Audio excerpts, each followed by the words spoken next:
Hello, everybody. Welcome to This Love in Action, where Kevin and I peek behind the veil to give you a little bit more context about what real married life is like when you are two growth-focused, conscious individuals getting it wrong and then getting it right.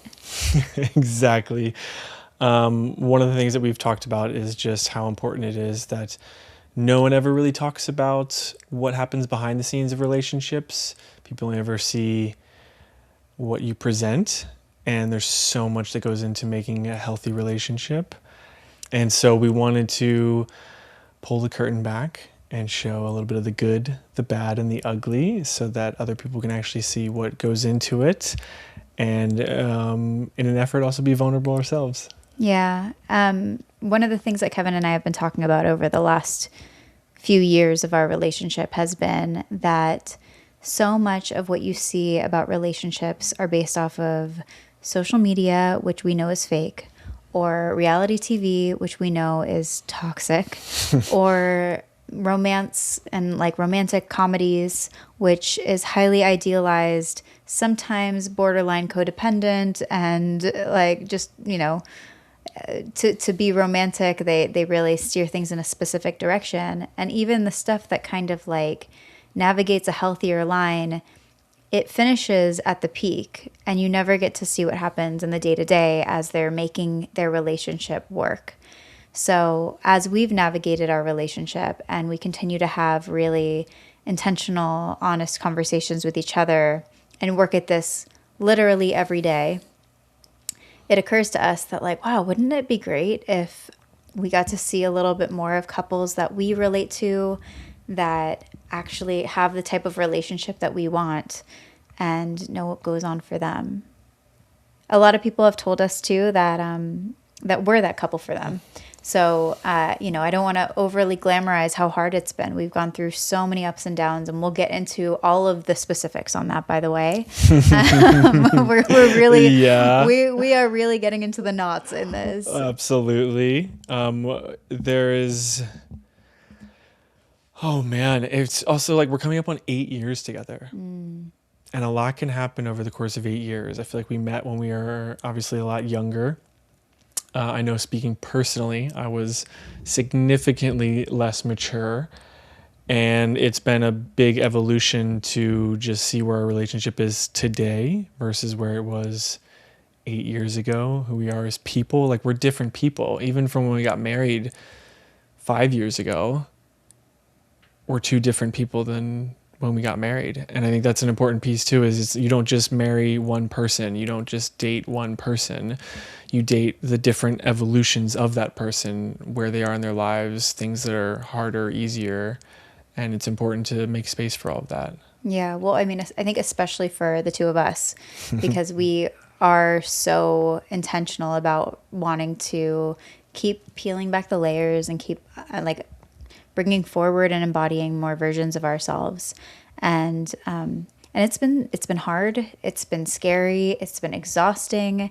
There have been many situations where I didn't know if you and I were going to make it. And we're still here, still kicking. This podcast idea has been, I mean, we recorded podcast episodes like 2 years ago.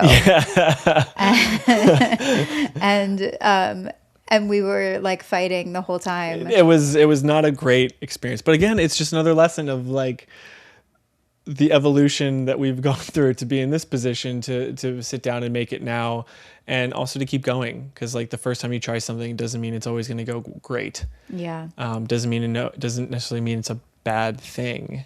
I also just want to say, like, I feel like I know we're both in such different places, but I feel like I'm personally in such a different place because for so many years I was so attached to making things so perfect.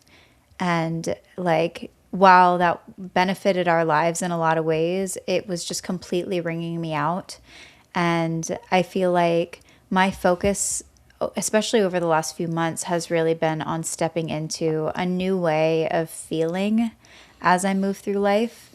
Like, if attaining the goal doesn't feel good, then why am I like literally wringing myself out to get to an end goal that I know I'm not going to celebrate as much as I'm building it up in my head for. I'm just building for somebody else. And so I feel like my mentality on this has been really different. Like, I want this to feel fun.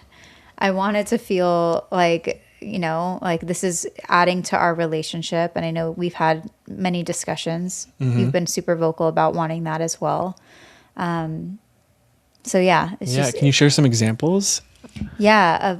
Of like the things that you're working on and going through right now? Because I feel like it's like the concept is there of slowing down, not being so perfect, allowing, like listening to yourself more.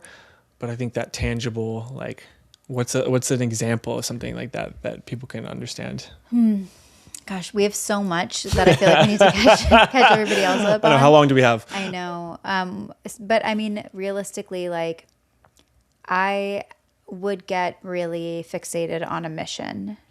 I would see a vision, and I'm now understanding that I'm a master manifester. You know, I just want to call that out. And I also like hustle. I will work myself to the bone. Or I used to. I'm not really that way anymore, which is good. It's a different kind of work. But anyway, and I would continuously put a mission above my own needs. So we'll use the podcast as an example. Like, I knew that we were putting in the work. I knew that we were both showing up. And I had a sense that, like, you know, like, I'm really trying here. I know you're really trying here. We come from very different backgrounds. We have really important and deep conversations that not a lot of people have, and not a lot of people know how to have. And I, you know, so there was this sense of like, there's something there. Like, there's something there, especially for both of us, that like really want to use what we're learning the hard way to help life be a little less hard for some people. And so because I saw that vision, it was like every part of it needed to be perfect. And like, I started kind of like helicopter parenting our interactions. Like, there was a way that I thought it needed to be done professionally. And I just started like, just being not an easy person to deal with, I will say. And I know, like, you know, that shows up, that, or at least used to in a big way, showed up in our relationship in a handful of ways. But I think the podcast, because it was this shared creative vision that I was bringing to the world, and it was this idea that I had, and you were like associated with me, I like brought you along on my perfectionist journey.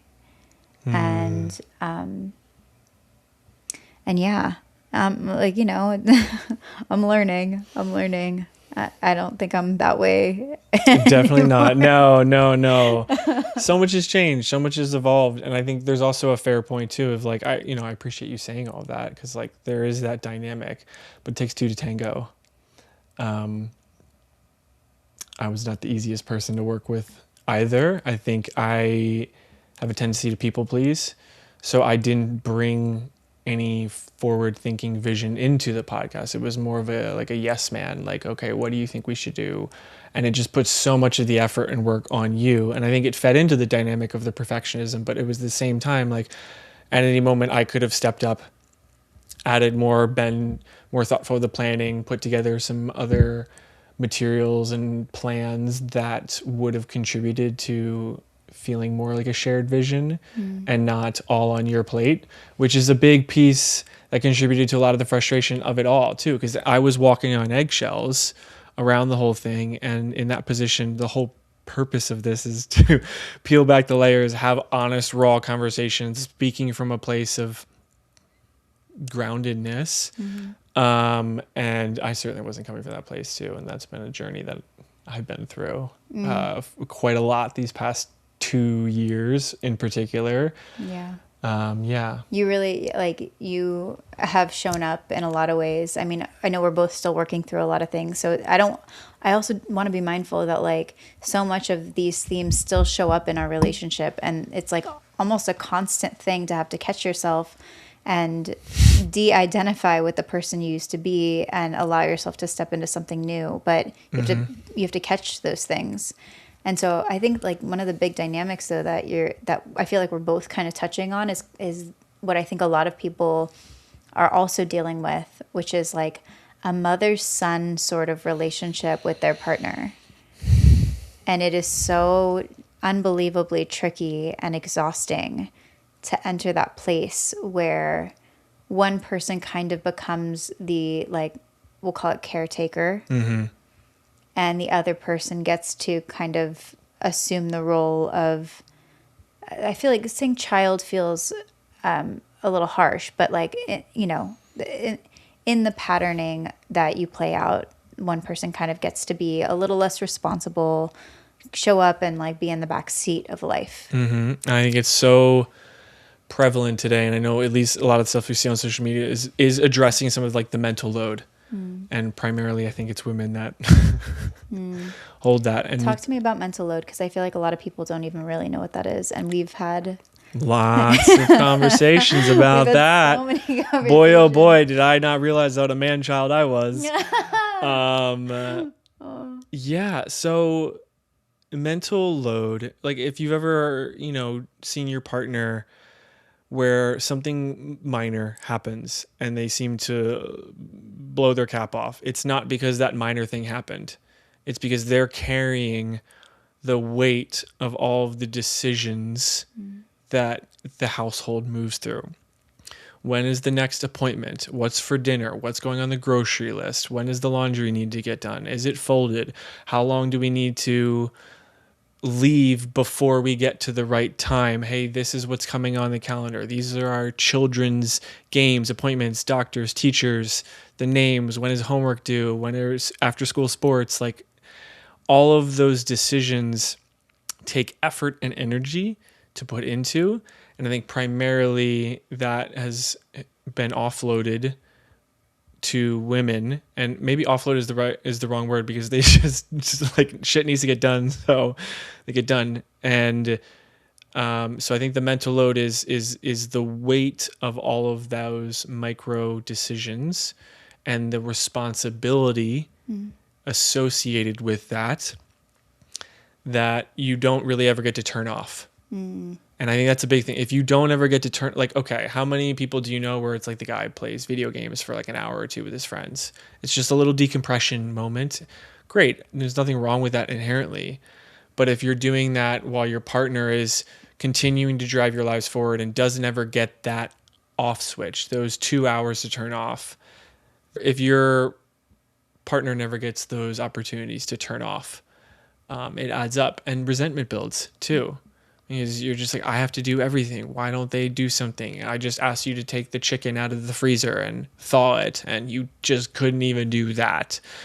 And then it becomes like, I'll just do it myself mentality, which is like the beginning of the end, and in a lot of, not the end of the relationship necessarily, but like it's so energetically taxing to be in that space. And I think everything that you said is spot on. And I'll also add, like, it's the noticing of things that need to get done. It's like a constant scanning of like, okay, how long has it been since our last dentist appointment?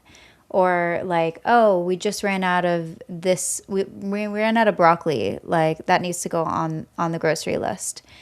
And even just these small things going on in your head simultaneously, it's like having 100 tabs open on your computer and then wondering why that one tab finally crashes your laptop.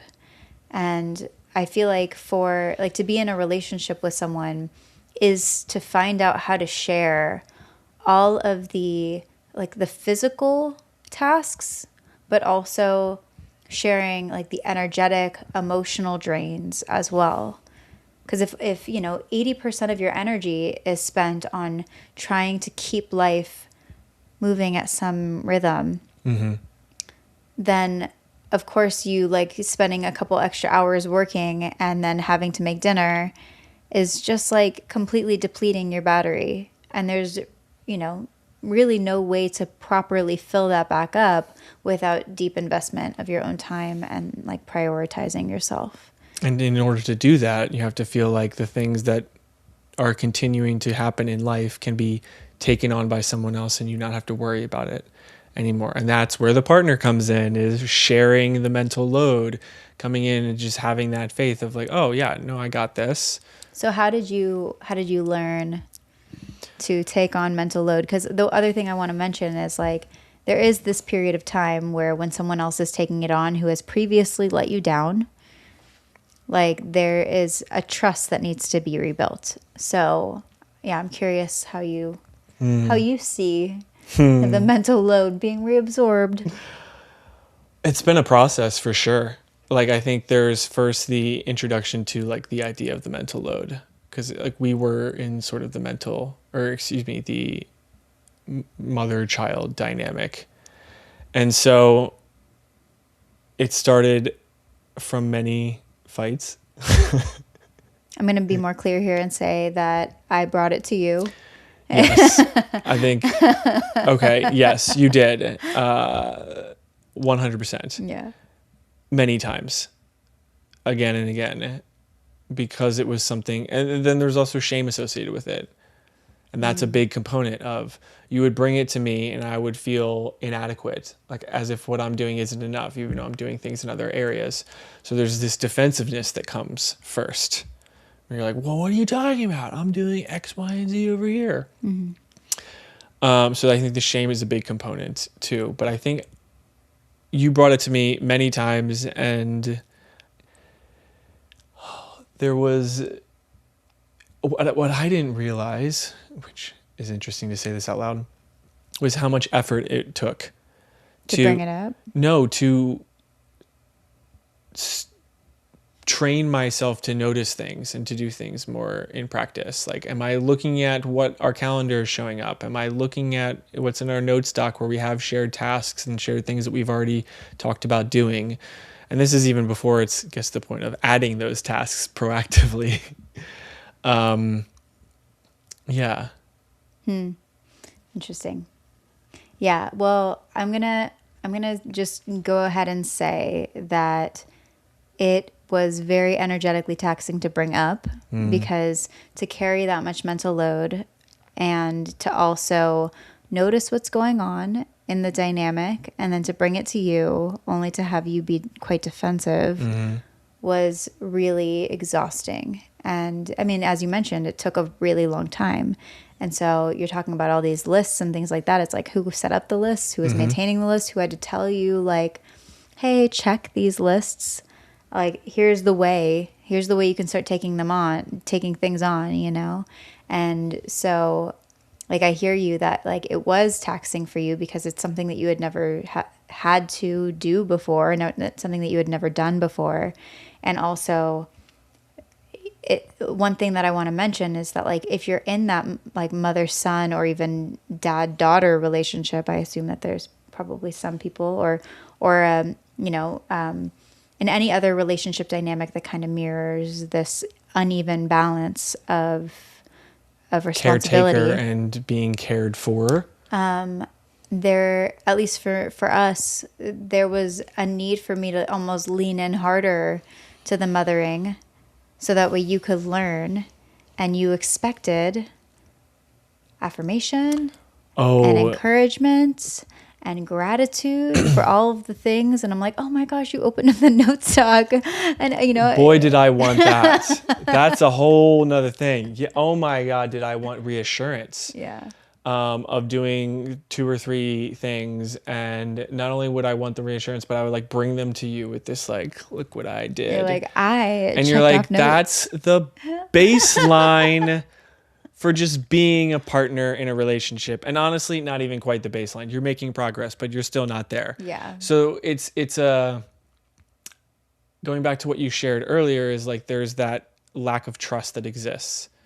And so there's a period of time where I was stepping up and doing more, and you still didn't trust me to maintain it because I wasn't showing a history of maintaining that. And also, so every you still time had you to, would like, do stuff, you would want encouragement. And if I didn't have the energy to give you the encouragement, which, like, you know, honestly, like, I don't blame myself for not having the energy for all of that. One more thing Exactly. that you had to do and show up perfectly and say it in the way that made me feel good. Was not great. And yeah. But I also want to acknowledge, like, we were both playing into that, right? Like, I had learned that it was safer to control. I mean, going back to where we started this conversation, it was safer to control.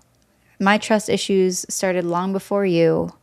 Like, you start to realize like, if you're really doing the work on yourself, you're like, everything is a mirror.